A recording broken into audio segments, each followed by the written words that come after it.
Mindset Game podcast, and I'm your host, James Roberts. Before we get started with this week's show, first off, let me take this opportunity to welcome back the regular listeners. And if this is your first time listening to the show, I hope you enjoy this episode and decide to subscribe to the show. And on today's show, I've got Dr. Amber Baker. So welcome onto the show, Amber. Hi. So before we delve into today's episode, can you talk about why you got into psychology in the first place? Well, let's see. I was actually floating around, not sure exactly what I wanted to do for a while. I took classes in business and just everything under the sun. And finally, I took my first abnormal psych class. And I remember that I had the most charismatic professor, and he did forensic work. He was teaching. He had a private practice, and he just shared the most fascinating case studies and different things. And I remember I just kind of talked to him after class one day and I said, how do I become you? I love what you're doing with studying people and helping people and understanding the human mind, because I think there's so many incredible things out there in the world, and to study the minds that make those things would be the greatest honor, truly. And then so 11 years later, I became a psychologist, but it was a long journey to go for graduate school. That's a whole nother topic I could share if you'd like, but it was quite a journey for me. But I just felt so excited and couldn't wait to keep reading about it. And I knew when I sent a fan email to my neuropsych textbook author that was it. Like, this is definitely where I'm supposed to be, that I love that book that he wrote. So yeah. And plus moving around a lot as a kid, I think wondering about the human mind and how to get along with and understand people also probably set the stage. And why did you coin it abnormal, though? Well, that was an abnormal psych class, so that's what the course title was. And so they would talk about, and that's a good question, because there probably is no such thing as normal. That was what they call that class, where they do talk about different disorders. But it's funny because I always talk about things and I use a lot of metaphors and sayings, but with my clients, perfect is boring. There's no such thing as normal. But I think that's also a really good point, because there's still a lot of awareness about mental health issues and we're talking about it more. But if you think about that, that's to educate undergrad students with their first exposure to psychology, and they are calling it abnormal. So, there's potentially, you can see how stigma is created in a lot of different areas and is perpetuated, especially with the way we use our language. Oh, it's a difficult one in terms of what we term normal, but I think within my industry, it's more that notion towards perfection, and I get horrified with it. It's like, well, there's no such thing as that, and if there is from a sporting connotation, you're striving for perfection, but the goalposts always move, so you're always trying to better yourself. So that's as close as I could ever see you getting towards perfection. Yeah, and I think you bring up such a good point, because in our minds, I think we use, as I talked about in the episode I just released this week on perfection, how we use it as protection, I think, as armor, because if we can make it over 100%, it's like every point above 100% feels like, okay, now we're really safe. Look at what I can do. Look at this wow factor in general. But like you're saying with sports, there's so much involved with hitting or missing the marks. I mean, there's clear rules, there's clear objectives. So to try and be perfect, there's really clear and high standards, I think. So I believe perfectionism, especially with athletes, could potentially be a real issue that can thwart that energy and excitement of moving forward. You can become focused on just hitting that number and lose the love of the game and the trust in ourselves sometimes. I think with me, it went to answer your question there, Amber, but I think for me, it's kind of two directions that I would go down. I think as a youngster, I was more ego-driven, so I would rather beat the person than better myself. Whereas as I got older, okay, you're not going to beat your best times all the time, and as you progress up the ladder, that's going to become less and less likely. So I think I've been able to balance the two. So it's probably, well, the ego way of being driven is probably less from the, well, not less from the truth, but further away from perfection as you can get, because you're never trying to better yourself. You're trying to beat other people. So at times you don't have to try your best, because those individuals might not be as good as you on paper. Well, on paper they're level, but they could have not had as good a preseason as you. So you'll maybe be further along than them. So by beating them, you're not really pushing yourself outside your comfort zone. Yeah, it's almost like what you're saying. The competitor sets the bar. Whereas I think when it comes from within, we can have the bar be something that is astronomical and impossible to reach. So it sounds like that was clear cut and sometimes easier for you than what you knew you were capable of if you really pushed yourself to beat your own times or meet your own goals. Well, I think looking back on it now, I say it's been very lazy. It's a very lazy attitude because, well, I think you see it when you play lesser teams from a team perspective. You always go down to their level, whereas if you're playing somebody that's better than you, you rise to that challenge. So it's like, well, shouldn't you be able to be at an even keel and be somewhere in between that, no matter who you play, because you as the individual is not going to change. Mm-hmm. And I think knowing ourselves is really important. And I imagine with you getting so much feedback from coaches and playing different people that you got used to potentially getting to know how they play and what their ability is. It's a whole interesting game. It's not just you and yourself. It's a whole network you're in. Oh, you try and push buttons as well. It's like mental sports. It's if you can push somebody's buttons and get them off their game, be it whatever, what you call it, not dirty tactics or whatever. But at the end of the day, it's mind games. If I can rattle you, and I know it's working, I'm going to do that all day. Yeah, it's like, yeah, I think so. Knowing yourself and what people can do to rattle you, that's an interesting thing. When I have you on my podcast, I'd love to also hear more about that, because that's such an interesting thing for the mind frame. You know how to rattle others, but when people get into your head and start to rattle you, doesn't work. Yeah. So that's what I want to know. How did you protect yourself from that? Well, it doesn't. I can see people have tried. It's like, nah, I've got to be really, really not in a bad place, but not in a good frame of mind for you to get under my skin. It's like, you needn't bother. It's not going to work. It's like, you can do whatever you like. I'm not going to bite. Wow. I think maybe from a tactical perspective, you see people try and, I don't know, use fancy moves. It's like, I'm not going to go anywhere. You're just moving your body. You're not going in a full movement. I'm not moving. Don't need to move. Mm-hmm. Do something else. But I think it's that's probably loads and loads of experience from the sporting side. It's like, well, if you're not actually got any intent to do anything, you don't need to do it. I don't need to move. Don't need to waste energy. But I think that comes with obviously knowledge and experience, and you go from there. And it's probably to a certain extent mental calculations you're using.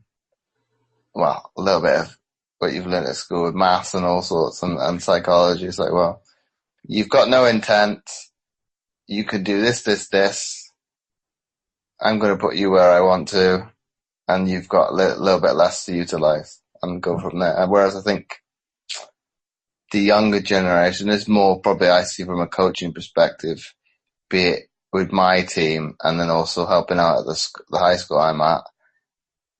When do we coach? Oh, they're practicing yesterday with the high school and getting them to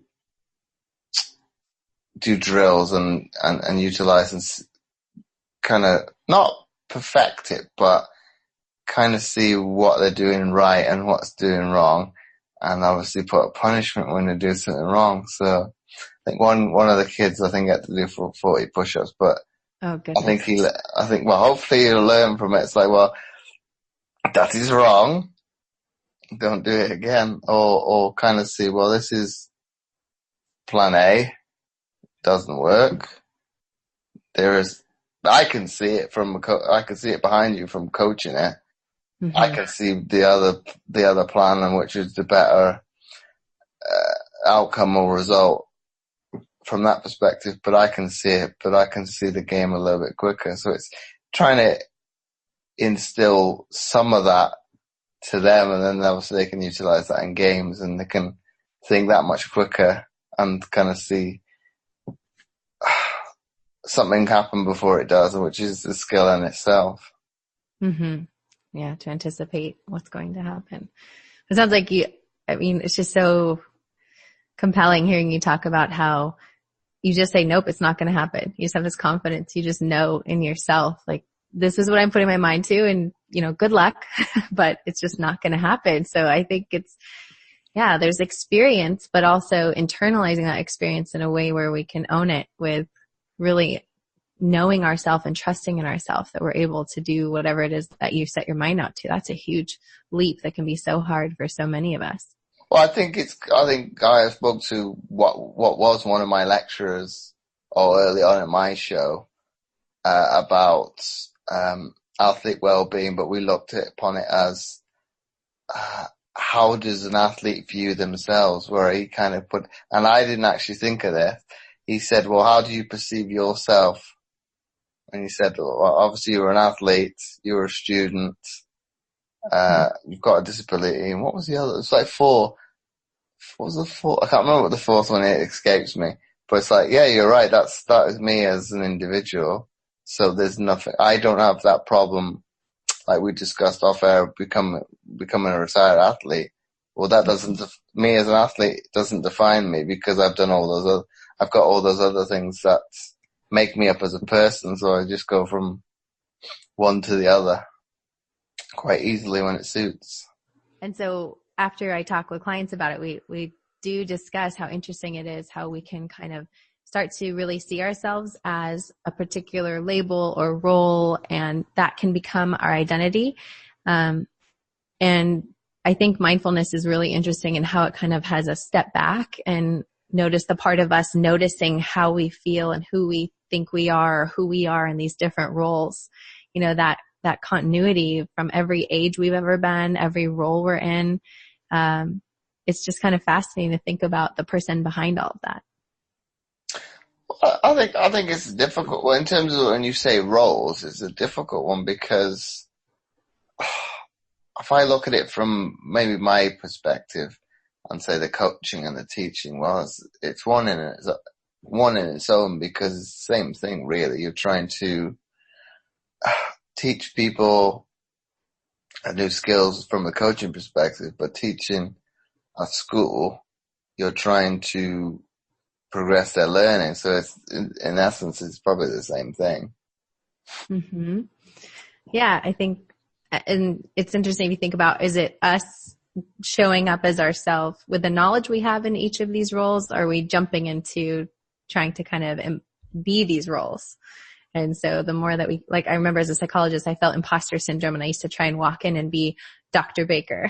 And so, instead of being myself with the training I had and still bringing me, I think we can I know that when I was insecure, I used to hide behind, I am just this role, just see me as Dr. Baker. And the more I've grown in knowing myself and working on confidence, I can kind of just show up as me, with hopefully all the qualifications I need to do that and the knowledge to really help them. So it's been an interesting shift, I think, as we move forward in knowing ourselves and in what's important to us with career and journeys and what roles we do choose for our life. We can transform within them as they kind of evolve, and we evolve with them. I think I've got a similar story to that, but I wouldn't put it down to confidence. In high school, it might be because, you don't know this either, but I've obviously got, my father's side of the family American, but what I did in, I think, elementary and high school is obviously you could coin it an accent, but people would probably say, if they listened to me over here, they would say, well, you don't have a local accent. And I think if I listened to it on voicemail on the phone, a little bit less now, but a few years ago, it's kind of like a hybrid one. It's like a mixture. But if I come back to my point, in high school, you could say, I was putting a facade on because that's not how I speak at home. That's how I speak. I would speak with the kids with an American accent, but with grown-ups with a British one. So it's like, well, that's not normal. And it until, what would it have been? I think my junior or senior year of high school that I was like, well, let's just go and speak like me. And some of the kids are like, where's this accent come from? This is how I speak normally. Wow. Yes. So I think that's kind of partly why I started Go Friend Yourself, because I think we do really, we can put on that mask of who we think we need to present as, how we need to talk, what we need to look like, how we need to act, what kind of things that we feel pressure to present with.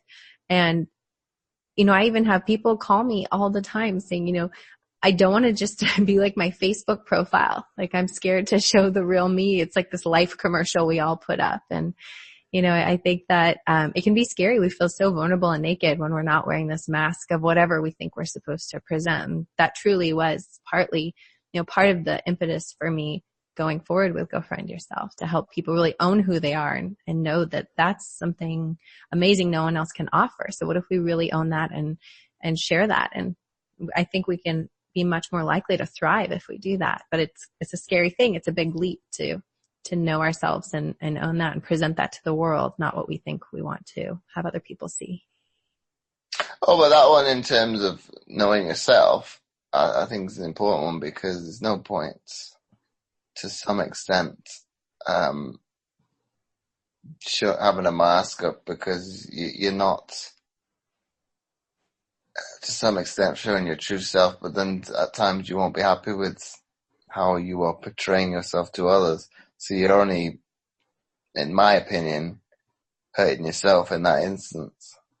Yeah, it becomes like avoidance. So if we wear the mask, we don't get a chance to see we can handle showing up with our real self, and that other people might like it, but even if they might like it more, and even if they don't, we can also handle that. But as I always share on my podcast, no matter what, though, I have such a respect for however we've learned to cope, because these things don't come out of thin air. We learn to adapt and really try and be resilient no matter what cards we've been dealt. And so even if we're doing something that's not so great for us now in our life, I usually understand that as a psychologist, it developed out of some need to help get through some tough time, and it became a coping skill. But that very thing can be what later actually makes it hard for us to have to thrive or feel really good in our life. So, Amber, let me ask you this question then. Do you think that this generation now has less of coping skills than, say, the previous generation?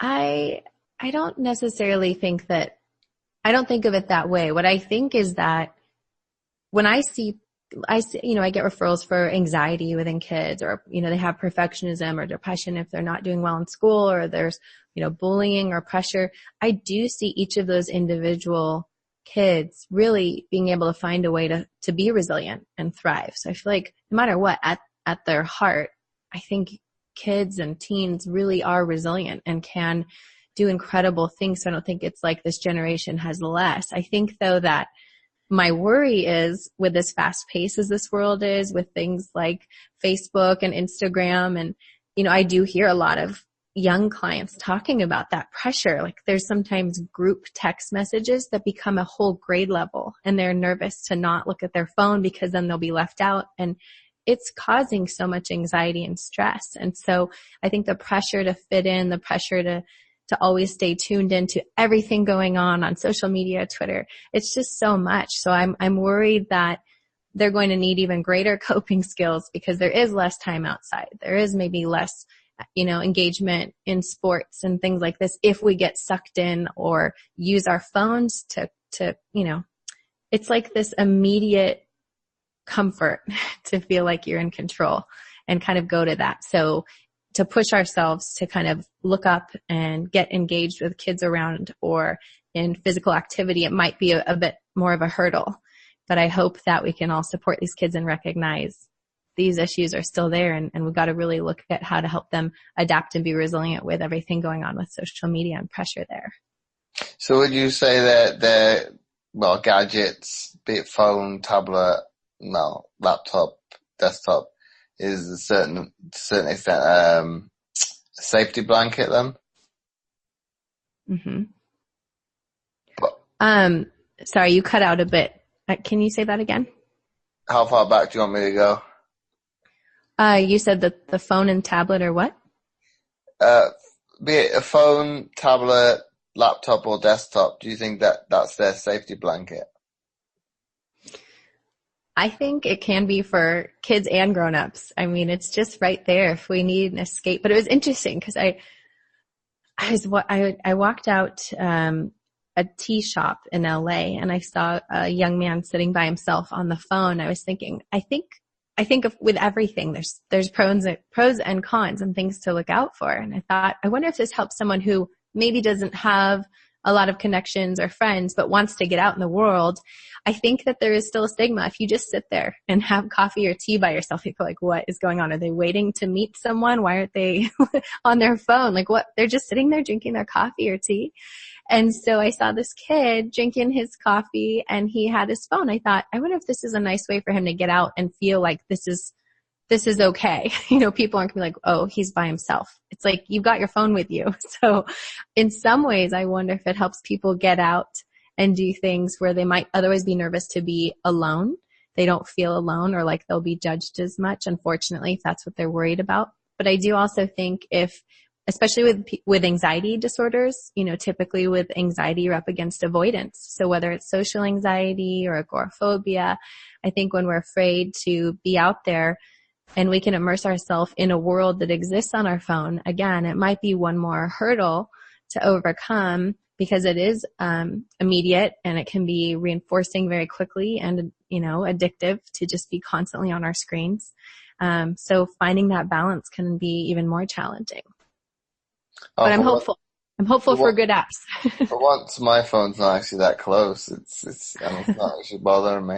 But I think that I can see where you're coming from. Well, if you use Facebook as probably the example, did that come in? I think I was first sent the invite.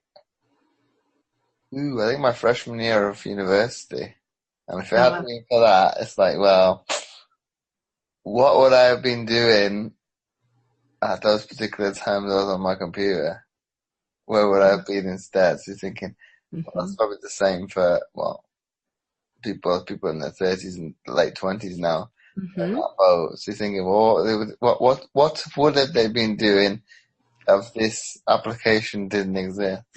It's a really interesting question. Yeah, like I was saying though, I hope there's some good apps coming out to help people. So I am hoping if we are on our phone, maybe it can be a gateway to self-care in that way with the great like mindfulness and anxiety. There's Worry Watch. There's so many great apps to help with those issues. So I'm hoping if you're already on there, we can also kind of adapt and help people, you know, on something they're used to using. But that book I was telling you about off the air, the Productivity Project, I think he was saying if you turn off your TV and you stop watching, you would get back 6.5 years of your life, something like that. So it's like, oh my gosh, that's kind of astounding. You know, so as you say, what would we be doing if we weren't on our phones? Like, well, if we weren't watching TV, do we want 6.5 years back? Goodness.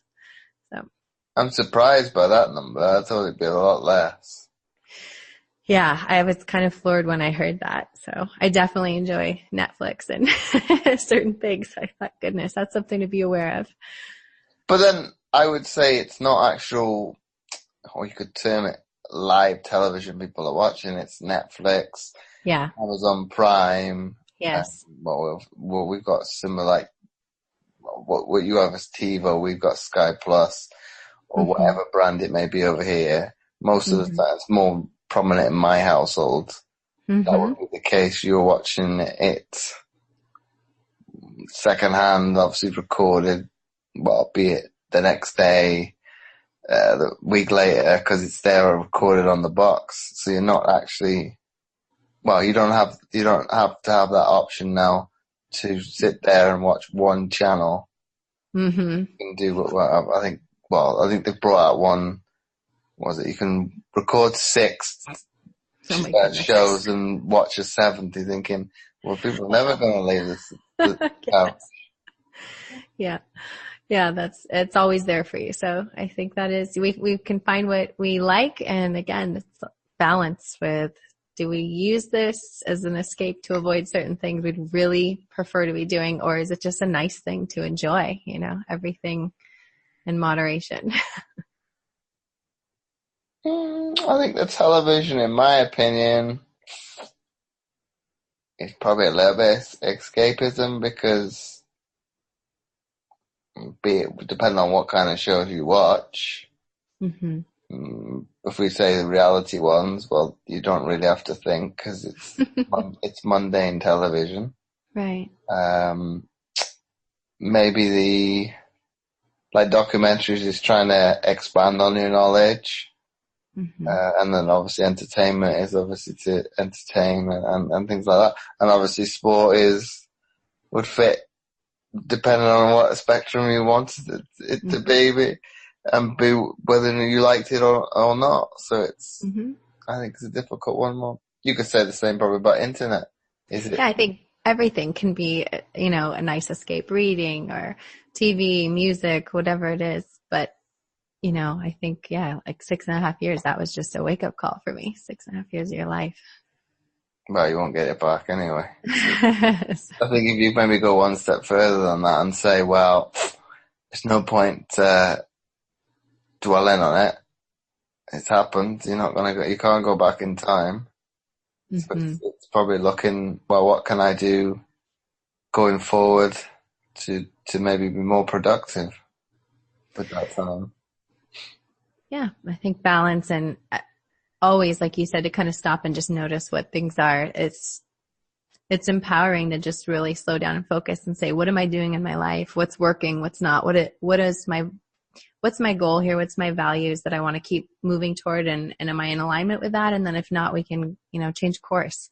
But if we kind of just keep going through the motions or going from one thing to the next, we can suddenly slip more and more distant away from what it is that maybe we actually set out to do or what's important. So that those moments to pause and really reflect, I think, are really essential to help us feel good in our own lives, because it's so different for each of us what we're moving toward or what we do value. I think I was put a good point across. It's in terms of we are, and I don't know who told me this, you're kind of brought up to go through schooling, obviously to be to a certain extent told what to do, then you get a job and then et cetera, and then obviously you die. Whereas maybe you should question things along the way and then you go maybe down a different path. Whereas I think people are told, well, this is kind of how society work, culture is. You must fit on this straight and narrow, and you can't deviate from it. So, well, everybody's not like that. So you need to kind of find your own path. Absolutely. Yeah, I started off wanting to be a singer in LA, and then kind of like went toward academia. It wasn't something modeled for me very much. My dad didn't go past 8th grade. And then my mom was, a wise woman, but she just chose not to go to college. So like to go for my doctorate was this kind of strange foreign path for me that I didn't know what to do. I just found mentors are really important, really good role models and mentors. But I think if we keep checking in with ourselves and trusting our gut and finding what kind of lights us up, we can figure out what our path is. But yeah, many of us, I think, can also feel like this is what's, expected. So this is where we go. And for some people, they might find that really fulfilling, and that is wonderful for them. And some don't. If you, like you said, if you say, what do I want to do? And is this still the path I want to be on? But it takes slowing down and knowing ourselves and reflecting and trusting our intuition, trusting our gut and saying, does this really feel right to me? Well, mine's a very difficult one to that because before I started in this teaching role, we were asked in the summer, how did they coin it?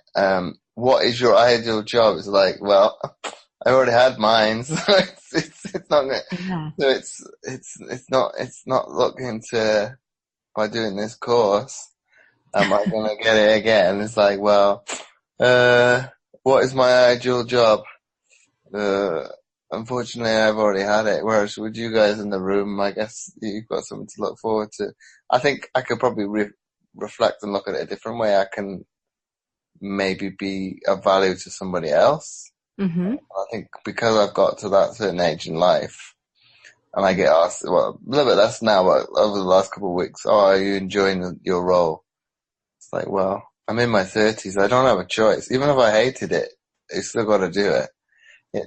You get to that stage where even if you don't like your job, it pays the bills. So I kind of go with that. I was like, well, I'm not saying it's not a fulfilling job or anything like that. It's like, I don't hate it.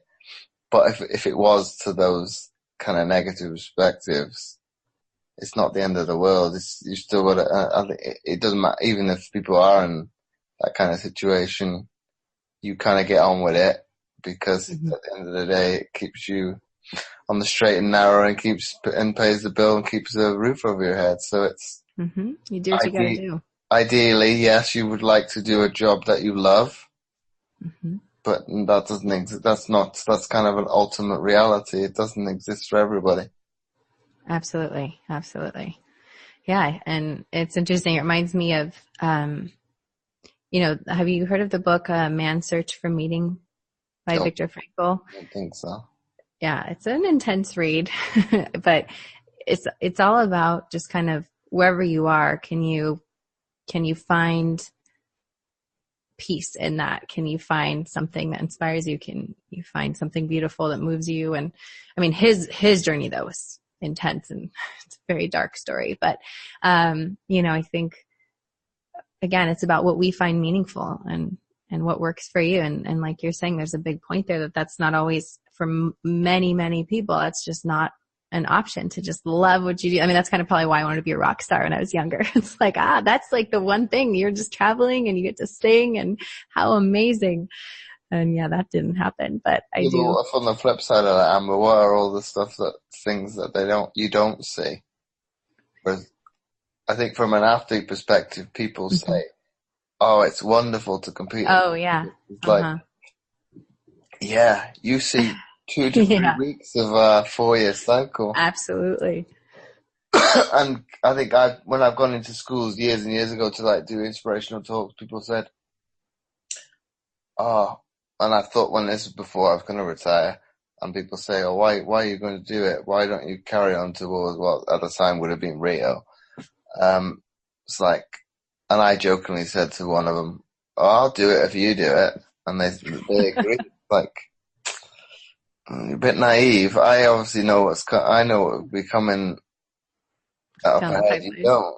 So it's like, well, whereas I know what the slog's going to be like, be it, well, this is not actually that bad a winter yet. It's not worse, not winter yet, but going forwards, this is not a great time of the year, be it when it's dark and dingy and you've got to get up. So, whereas they don't realize that, they see it, well, when an athlete's at their prime, that's what you peak towards. You see it at the best. Absolutely. Yeah. And so much behind the scenes work and commitment. It's your life. So yeah, I did not immerse myself that intensely. I definitely got a taste of things, trying to just write songs and record. Actually, I think one of the things that I did that was out there was like for a nonprofit, singing and narrating a book to help children get along.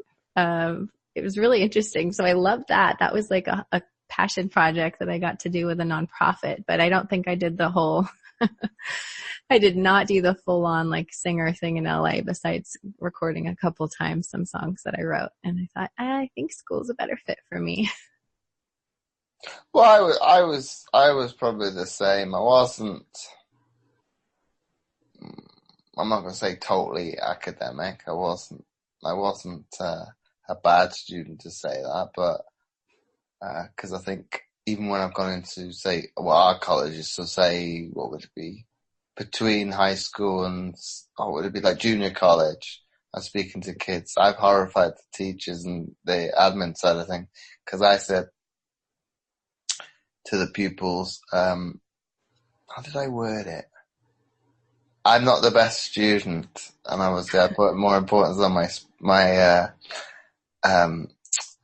not my academics, my athletic prowess more so. However, I ended it with, I also did actually go to tertiary education, so I am fairly bright to a certain extent. I put more precedent on the athletics. So I could have been probably a better student in the classroom. And I kind of agree with my parents now, because even the sporty kids in my high school were very academic, whereas I was happy to be above average, which I think, looking back on my class ranking, wasn't the biggest class. I think I was in like the middle of the pack and I graduate with about 3.3 grade point average, so it's not bad, and that's middle of the road. So I don't know how. I'm going to say maybe like 40 kids would have been in that bracket.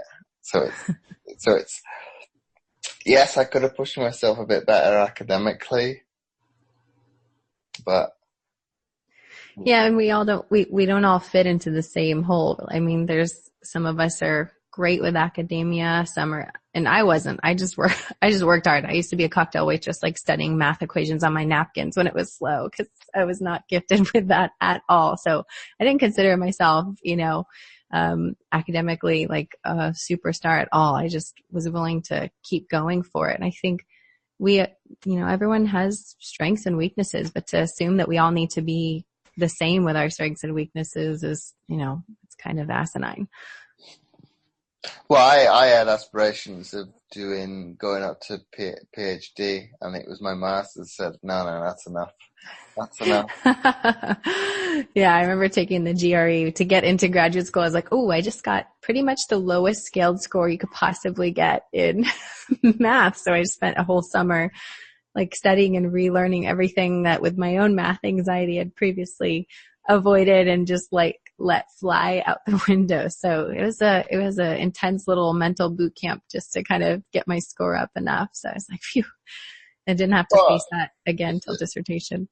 It's a bit similar with me going back into it. Well, you could term it education, but from being on the staff side of things, we had to tick boxes, because I did obviously my schooling overseas from the UK.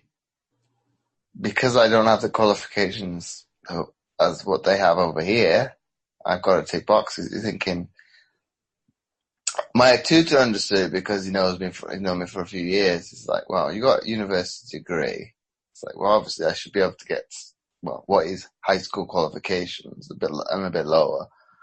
He's thinking, he just said to me, I'll just tick boxes. Okay, I'll put my head down and do it.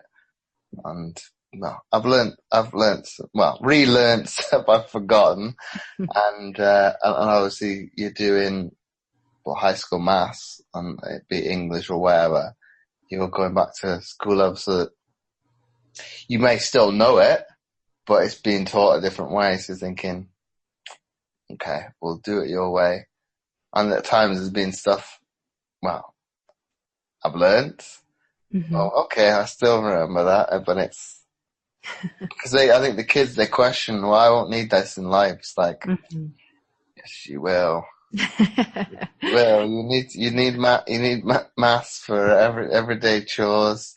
I think English, and we touched upon it a little bit, obviously, from the more so the social media perspective. I'd say probably more for communication, because, if we touch upon just texting as one thing, well, that's not a language. It's right. not. We can't do a paper with emojis. Well, not yet. Right. Maybe that would be a hit class. I might try that just for fun. But yeah. It's interesting. I mean, we really do. I think we need certain things, and we're not skilled in everything, but I do believe in how if you apply yourself and you just practice and you push and you persevere. I mean, my hat is off. I have a crush on perseverance. I mean, the things it can do for you. I mean, I knew I was going to struggle with that math for a long time. But I think when we're willing to commit ourselves to that and just accept where we are, that we might not be so great, then I think we have that permission to move about and do what we need to help work on that, So it's kind of the first step again, is that awareness. Well, it's being willing to take that help as well. It's Hmm. you're always going to learn from somebody, Oh, be for sure. whatever skill that might be, and being open-minded. And I think maybe it's a generalization a little bit. I think maybe society, well, especially I think at the moment, it's not like that. I've got this kind of ideology. I'm not going to listen to any, but the other side of the argument, no matter what even if it is right. I think it's hard. That reminds me of, I don't know if you're familiar with the Gottmans. They're the John and Julie Gottman, the kind of couple relationship experts. And he actually has a background in mathematics, but they've been studying couples for decades. And that he reaches out to I saw him talk and he was sitting there reading like a different book every single day and learning. And he found these techniques for handling international conflicts that he uses to help couples when they're like gridlocked. And I was like, that's brilliant. And so he taught us in the seminars how to help the partners really find 3 things at least that they can see in their partner that is something similar that is reflected in themselves. When they just feel like, oh, I don't get you. You're so different. I don't know how you can be like this. And just distancing themselves completely away. He's like, we're actually more similar and more connected than you think. And so I just thought, well, that's so amazing how he applied international conflict resolution to warring couples. Well, it's probably looking at it from you're applying what is in this essence a bigger picture into probably a smaller detail. So it's technically it is a conflict. So it's going to be the same thing. So Right. it works there. It should work on a smaller scale. And it actually can. It does. I think it can help soften us and feel connected instead of like we're just like in opposing corners fighting for ourselves. And we recognize ourselves and our partner. Well, so I think it's only human nature. You're going to find, well, I think it's easier to find flaws in people because well, it's one way to get yourself on another level to somebody else. So you can look at holes in people. I think Yeah.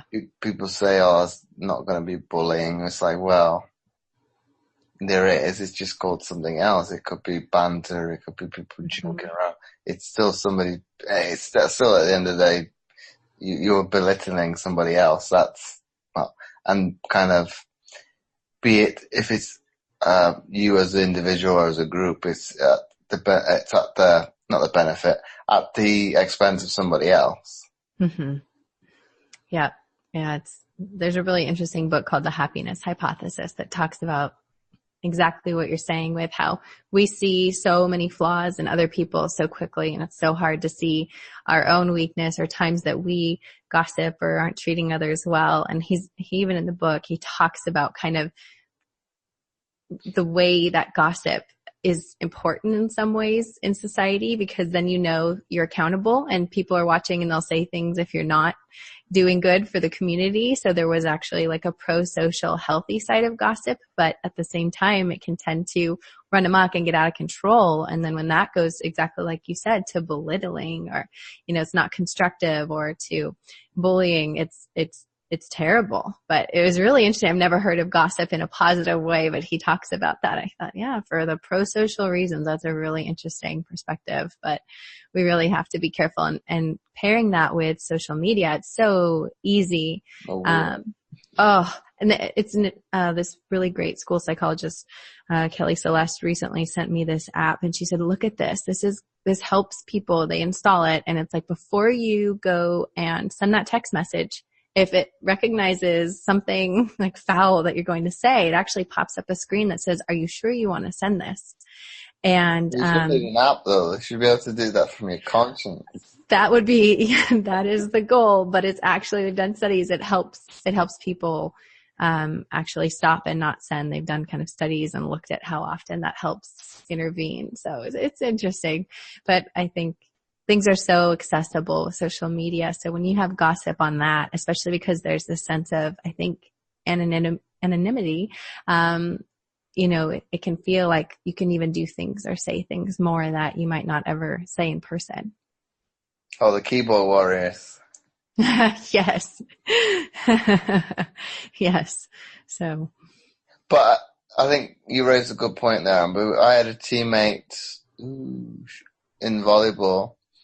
He was very bad. Well, not going to belittle people, but he wouldn't think before he'd post something on social media. Be it, I don't know what the actual example would be, but whatever he'd post, it'd come back to the head coach and say, well, why have you put that out there? He was either the second youngest or the youngest. You're thinking, okay, he's the youngest. It's like, well, he's not thinking, but I think we kind of, the ones who were living with him full time, it's like, you need to think before you send it or put it out there. Because once it's out there, you can't get it. You can't, even if you delete it, it's still there. So whereas I think with my industry, and I think more so now that I've kind of gone on the podcast, we look at it as, is it going to add value? If the answer is no, don't post it. So I think that's probably a good example to. That's a great rule. People. I think it's more important to do that because it's like, well, if it's not going to give, well, even if it's one person, if it's not going to help them, you don't need to put it out there.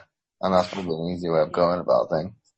Yeah, personally, I feel like the way that things have taken off with Facebook, Twitter, et cetera, I feel like it just took off and we all got swept in and in some ways we're starting to realize its potential for really adding value to people's lives and helping.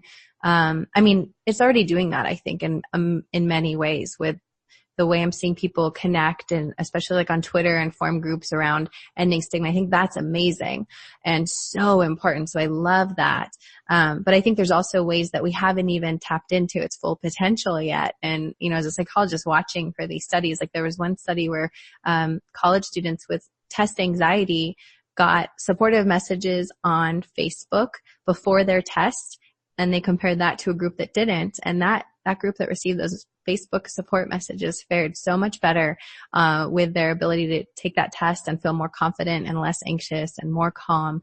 So, I think there's so much where if we can, realize this is something here to stay and it's only going to grow, how can we keep using it to connect people and to, some of the neatest things I've seen now that I'm on Twitter more is like the messages that come out from people in different countries, especially if they're in an area where they don't usually have as much access to mental health services, and seeing that other people are like them and seeing the resources online and knowing they're not alone and to connect, I think has been one of the most moving and powerful things. So in that way, I feel like it's off to a stellar start. So I can only imagine where it's going to go.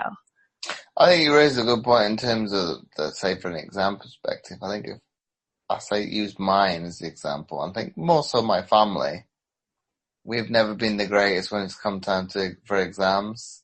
It's more, I wouldn't put it for me, I wouldn't put it for my own personal experience. I wouldn't put it down to anxiety. It's just you could say coping skills aren't the greatest, but I don't like that environment. But whereas if you put me in a practical environment, I'll thrive. So technically it's the same thing because it is a testing environment. But I think because it's the practical side of things is more hands-on, there's a little bit more scope. Whereas with the probably the theory side of things, you could coin it. Well, you're number crunching really. You're trying to pass a test. You're trying to pass an exam, and this is where my family, my mother and aunt, have that disagreement because my mother didn't do university education, but my aunt did, and they argue, well, which prepares you best for the working environment? And obviously, you are. My aunt didn't like it because she got passed up for promotion, but my mum said, well, that person's got more experience than you, so they know the job inside and out. So I think I can see it from both sides of the argument. Yeah, it's given me a greater and broader knowledge base to work from. However, it's only a piece of paper. I've got no experience to go with it. So kind of the flip. So what I kind of install to probably the kids now is obviously focus on your academics more so than maybe your athletics. And it's the complete polar opposite than what I would have said a few years ago. And then if you happen to be good at sport, utilize it as a vehicle to get your academics sorted. So I think, be it soccer in this country, if you can get to the US to get your academics sorted, do it, because there you go, there's a free ride, and do it from that perspective. And if you can utilize your sport to better yourself later in life, I'd say go for it. Yeah, it's interesting. I think the way that, and I've heard you talk a bit in your podcast too about kind of when you were younger and first entering sports and what that, did for you. And, I think well-rounded balance is so important. And, knowing what we struggle and what our strengths are with everything, academia and, getting out there if you are an athlete and you can get that well-rounded experience. But yeah, for some, I mean, it's hard. I don't think it's like it's one or the other. If you get that piece of paper, it's probably, hard earned and gave you that knowledge, and then life can give you so much knowledge and experience. I feel like the times I just moved around gave me, I moved around so much. That gave me a really intense experience, just understanding, even though I was younger, if I was a kid, just human behavior and people and getting along and fitting in and all these interesting things. And then you kind of learn textbook things later, but it's all valuable. It's all so important. And, life experiences, I mean, that's what the books are written about, is the things we do in our lives. So my hat's off to all that. That's sometimes the most valuable experience we can get. Well, it's useful. I would say to people listening, even if, say it be at high school level or junior college, yeah, I'm not saying it's not a bad thing or a good thing going to university. It does prepare you for life skills, in all honesty, straight away, because it's I was fortunate enough to move away from home before I started, so all those chores I took for granted that I didn't do at home. I soon learned that. I soon learned not to know how to do that. And people have asked me, "How did you learn to cook?" Well, it was, and I kind of I talked about this today, but not in that kind of sphere. But it was either learn how to cook or starve. So I was like, well, I'm gonna learn, because I don't want to die. So it's an extreme, but it's taught me a skill. And I don't dislike cooking, but I'd rather somebody else do it. But I quite happily cook now, whereas what is it now? Well, over a decade ago, no chance. You wouldn't find me in the kitchen. Yeah. Even though my mom would show me, like the basic ones, bolognese, all the easy ones, to be prepared for things like, I don't need this skill. And obviously, it's one you do need. Yep, it does. It throws you into a whole new world. I think every time we're willing to kind of push ourselves and grow, it's amazing. It's like we can learn these huge lessons about ourselves and specific skills to get through that. And then as we're growing and evolving, we learn about ourselves, and it's, learning curve for each thing. Like, podcast, this is new. Learning curve, steep for me. Just figuring out the tech and everything we do. I will confess though, with cooking, like, I'm pretty good at toast. And then other things, I'm not so wonderful with cooking, but like I said, we all have our strengths. Let's try on that. Well, my family would say I have a unique cooking style, but I think it's one Mine's interesting. I've learned from uni. I think I chuck things together and see what happens. And sometimes it works. Obviously, you keep that. And if it doesn't work, I wouldn't say it tastes bad, but if it doesn't taste, I always get, thank you. Do it again. Yeah, thank you. That was interesting. Thanks for Thanks for that. I'm like, oh boy, I know what interesting means when it comes to cooking. So I can make amazing guacamole. Luckily in California, we have lots of fabulous avocados. But besides that, yeah, you probably, it's like, oh, it's your birthday. I'm not going to cook for you. So, that way you're spared from my cooking. Happy birthday. Let's go somewhere. Yeah.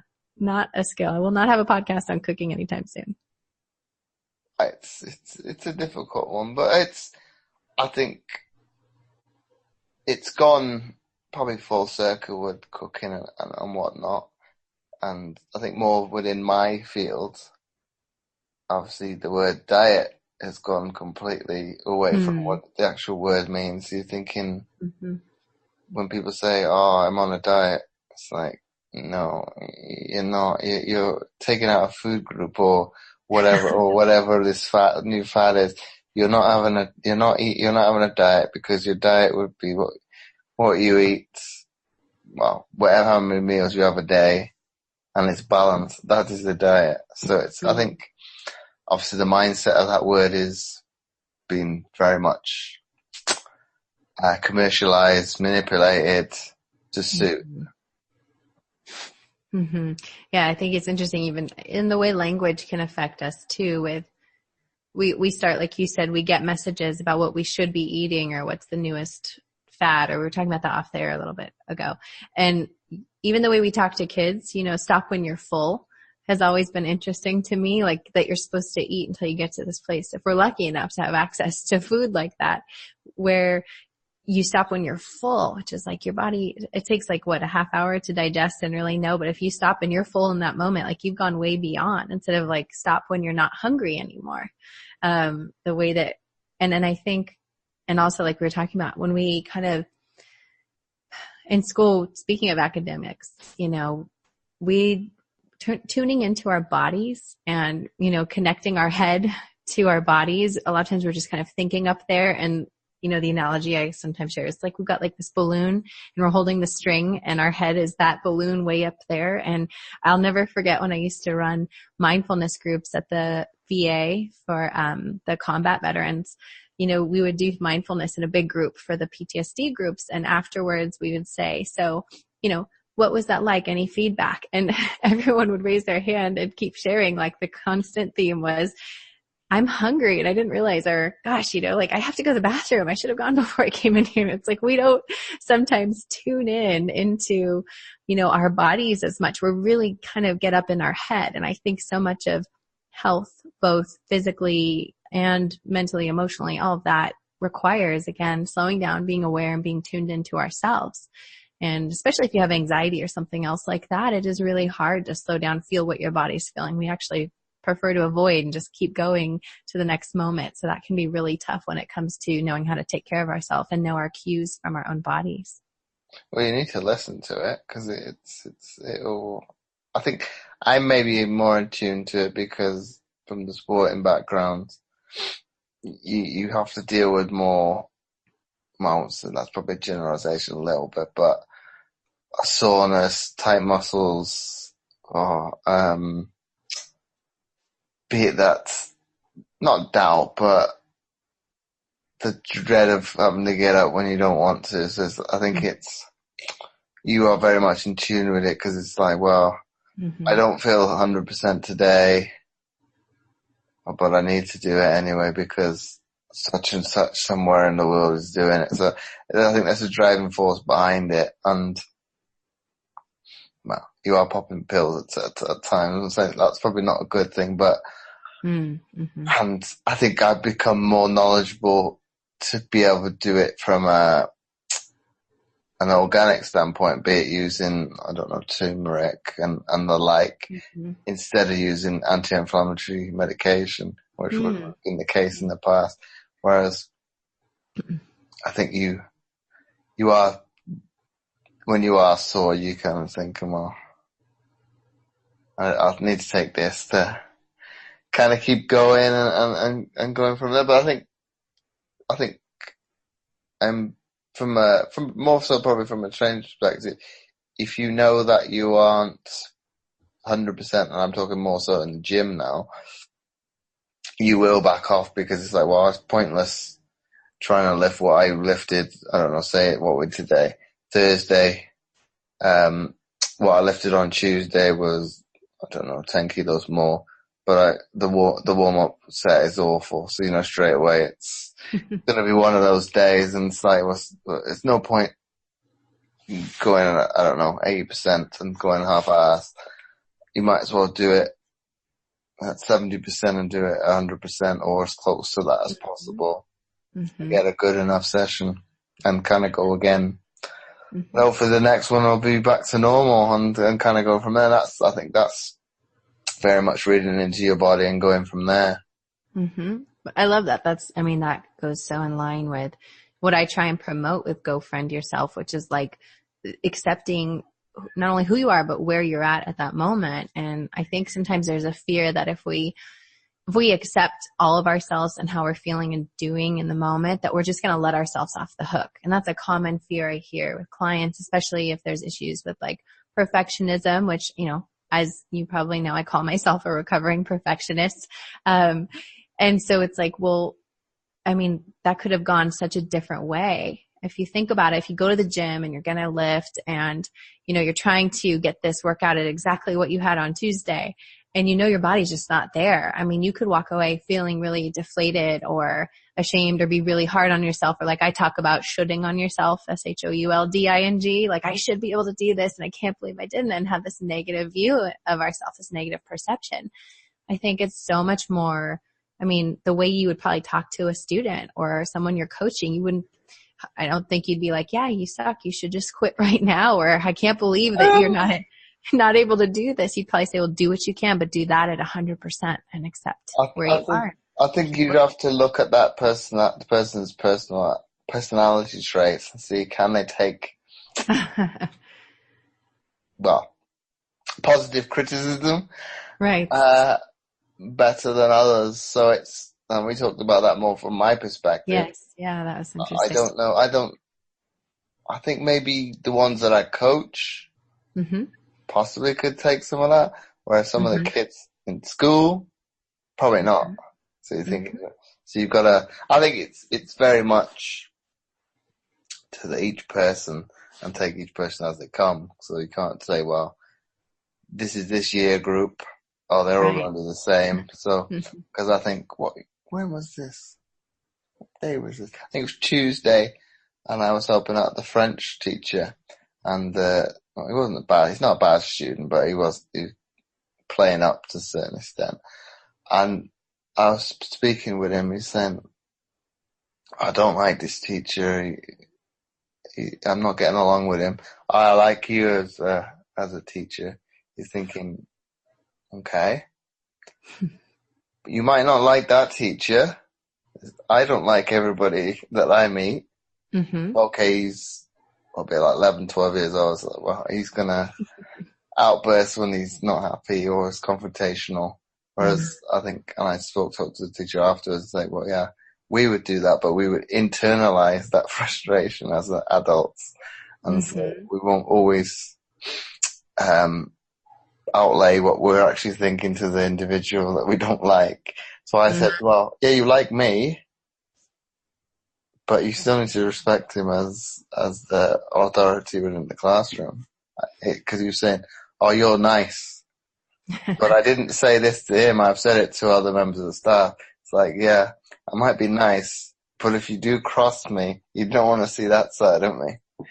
Because I can be, well, it doesn't happen that often, but if you see the bad side of me, you've definitely done something wrong. Yeah, it is interesting what you're saying too, though, about how as adults we internalize, and as kids they might sometimes just say like, oh, I don't like you, or I'm not comfortable with you, or I like you better. And so, but I think we can lose some of that because, when we learn as adults what does happen between that time as a kid and then becoming an adult. And I think it's important to learn, social cues, and you don't just say, hey, I don't like you. But at the same time, unfortunately, a lot of, us can go through tough experiences where we are getting the message that things like not liking someone or feeling anger or sadness are not okay. And so as adults, we can have a hard time and internalize everything and lose touch with an ability to kind of say when we are upset with someone and be assertive. Like, I think we can get sucked into going to this aggressive place or a passive place, but to really, as an adult, know our anger and sadness and voice it in a healthy way can be very tricky for many of us. Oh, I think for me, it's a weird one. I think Do tell. if you do know me, if I'm not happy with something, you can read it in my body language. If you know me, if you obviously know the cues, whereas I won't always say something, but you can read that. Something, be it. You can feel it. I don't know what would be the example. I wasn't in a very good place with the basketball last season, but I didn't internalize. Well, you could say it was depression to a certain, but not that severe, because I wasn't very happy. I didn't want to go training. Didn't want to play games. Lost motivation. I won't say that. I would say I was just frustrated with not playing. So it's like, well, why should I go training? So it's more that. What's the point? I see. It's kind of one of those. Whereas I think I'd had, well, not bad depression, but as in when you start going within yourself, because it would have been, oh God, what would I have been? Probably early teens, late preteens.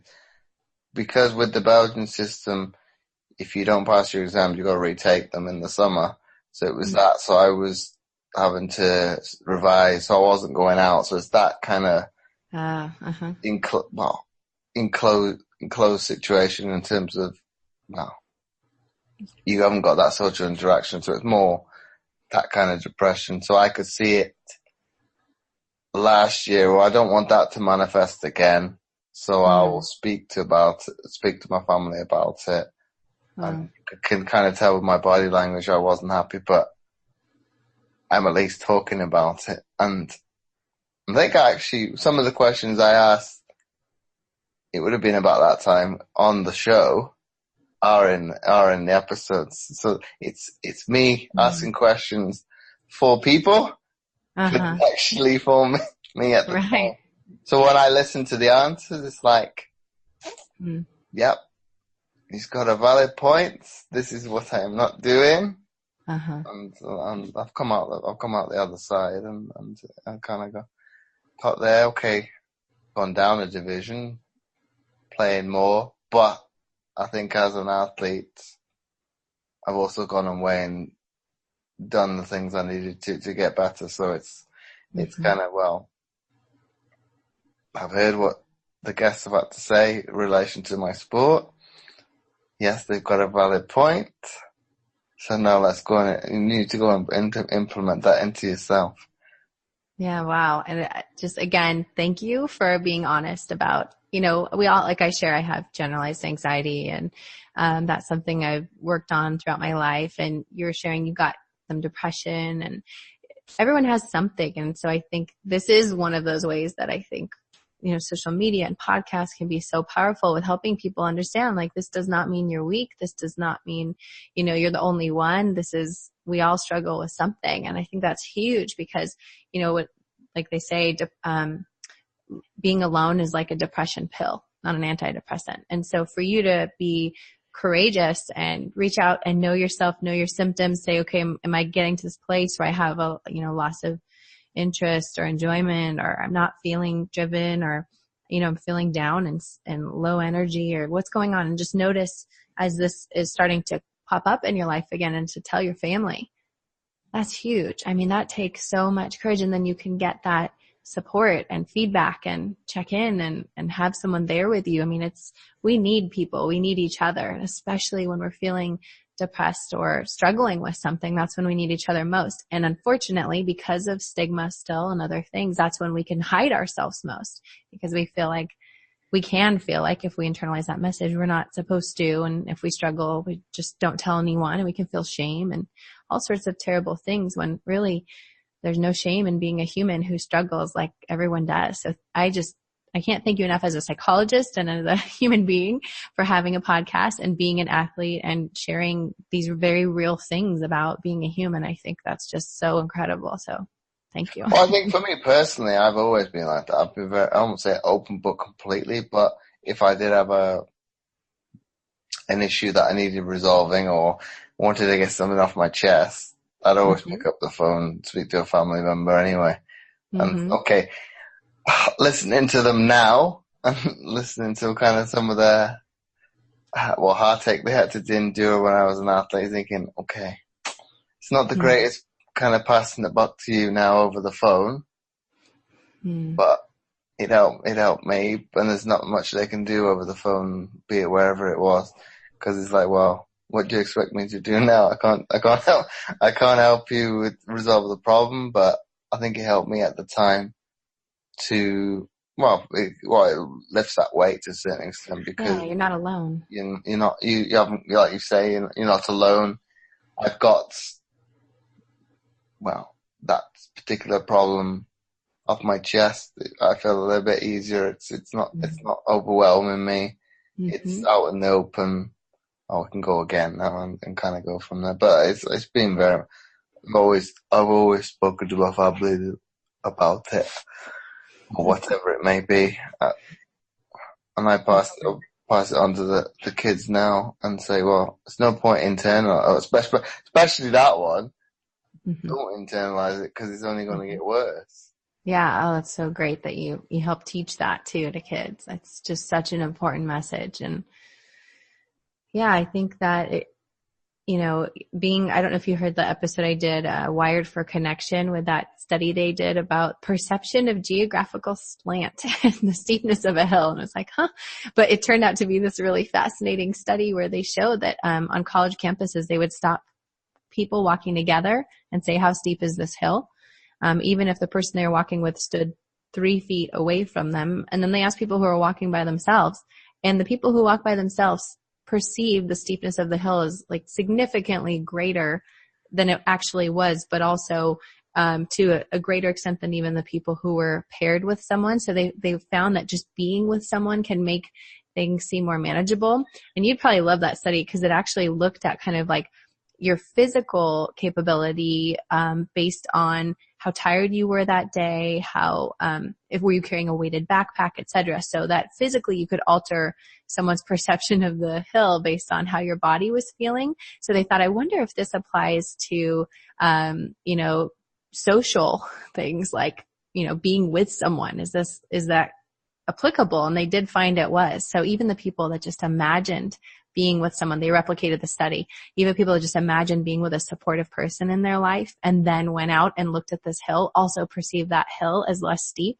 So you would think, therefore, more manageable to climb, since, as you know, our body's always saying, I need to reserve energy. And, we naturally perceive hills steeper than they are. So our body can do that. But it's amazing how just knowing someone is there with you can help us feel like we are actually more capable and able of doing something difficult, even if they're not saying anything. And so I think, like you said, when you call someone, sometimes they're like, well, I don't know exactly what to do, or I don't think we need to know or say the right thing. And I think that worry can get in the way of being there to support people sometimes.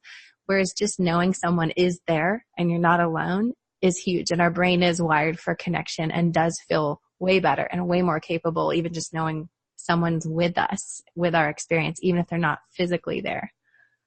Well, that comes back to that social inclusion, because I think they had a program on over here, I think it was a couple of weeks ago, and they had an experiment isolating people. You're thinking, I wouldn't sign up to do that show, no chance. So I think it was a bit like, like a sleeping test where were filming the individual, whereas this was, I think they had a bed in there, and I think that was it. You're thinking, well, gosh, that person's going to go loopy.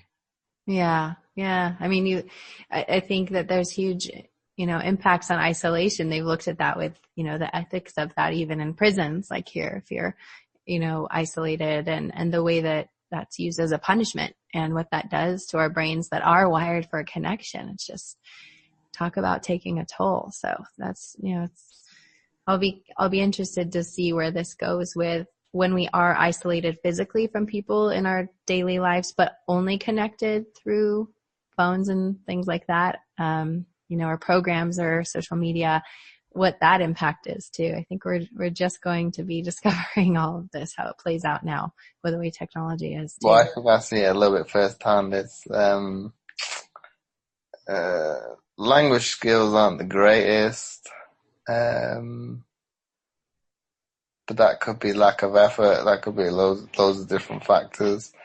I think some of them, they're very mathematical and they think in a different way in terms of very much, they're more, like doers, as in if they can build it, as opposed to, what would be the other one? It's more kinesthetic as opposed to visual and like auditory. So it's like, well, it's no point, it's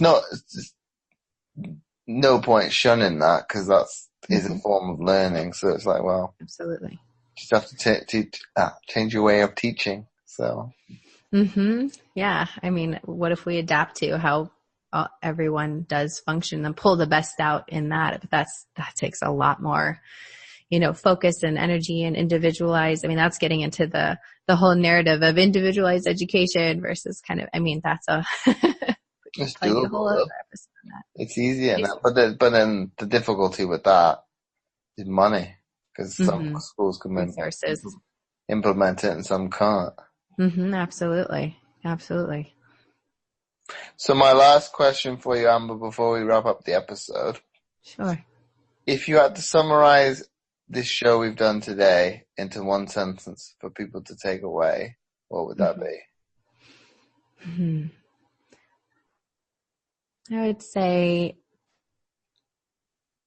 it's knowing yourself and accepting where you are, and I think that's what's inspired me most, hearing you talk, and using that to be in our life and really thrive.